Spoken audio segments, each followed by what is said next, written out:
ვუბრუნდებით დღის მთავარ თემას უკრაინის საიმიგრაციო სამსახურის ოფიციალურ ვებგვერდზე უკვე გამოჩნდა პირველი განცხადება მიხეილ სააკაშვილისთვის მოქალაქეობის შეჩერების შესახებ. კვლავ დავით საგარელს ვრთავთ პირდაპირ ეთერში და სწორედ მისგან მოვისმენთ დეტალებს. დავით, გისმენთ.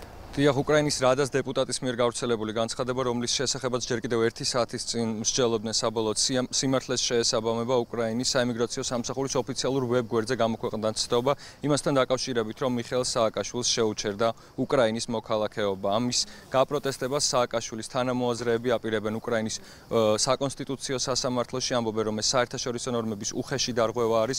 განცხადებას აკეთებენ ერთიანი ნაციონალური მოძრაობის წარმომადგენლებიც, რომელთა თქმითაც ერთი კვირის წინ პოროშენკოს ვიზიტის დროს საქართველოში გადაწყდა ეს საკითხი, რომ სააკაშვილისთვის შეეჩერებინათ მოქალაქეობა და ისინი ებრძვიან ამ ფორმით საქართველოს ყოფილ პრეზიდენტს, ბრალდებებს უარყოფენ და აბსურდულს უწოდებენ. უმრავლესობის წარმომადგენლები მათი თქმით არავითარ მოლაპარაკებას პეტრო პოროშენკოსთან ადგილი არ ქონია და ეს ინფორმაცია სიმართლეს არ შეესაბამება. რაც შეეხება უკრაინის გადაწყვეტილებას სააკაშვილისთვის მოქალაქეობის შეჩერებასთან დაკავშირებით, მას საქართველოს უმრავლესობის წარმომადგენლები სწორნაბიჯად აფასებენ.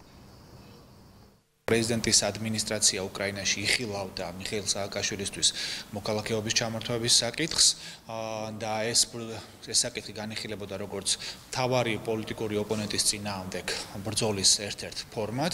სავარაუდოდ დადასტურებული ასევე ინფორმაცია, რომ უკრაინის პრეზიდენტის საქართველოში ვიზიტის დროს ეს საკითხი ერთ-ერთი მნიშვნელოვანი საკითხი იყო და განიხილებოდა საქართველოს ხელისუფლებასთან და უნდა ითქვას, რომ ზოგადად ეს ბრძოლა არის ოლიგარქების ბრძოლა იმ ადამიანების წინააღმდეგ, რომლებიც იბრძვიან პოსტსაბჭოთა სივრცეში თავისუფლებისათვის. თუ ეს დადასტურდება, კიდევ ერთხელ ყველა დაინახავს, რომ ქართული ოცნების ხელისუფლება აწარმოებს პოლიტიკურ დევნას და აკეთებს იმას, რაც პირველივე დღიდან მოსვლისა აკეთებს და ფართომასშტაბიანი დევნის ოპოზიციას და პრეზიდენტს.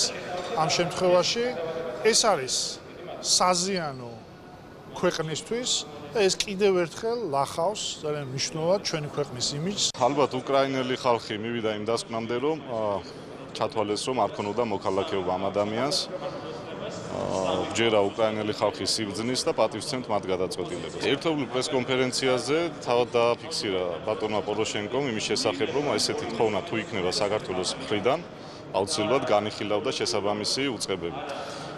თუმცა მე დააზუსტა, რომ ესეთი თხოვნა კაიხანია გაგზავნილი იყო უკრაინის შესაბამისი სამსახურების მიმართ და ალბათ მიიღეს გადაწყვეტილება ის, რაც მიიღეს. მე არ მაქვს არანაირი უფლება შევიტანო უკრაინის სახელმწიფოების გადაწყვეტილებაში თუ შესაბამისი უწყებების გადაწყვეტილებაში, უბრალოდ მოვლენებს დაუცადო, თვითონ გვაჩვენებს იმას, რის გამო მოხდა მისი მოქალაქეობის ჩამორთმევა.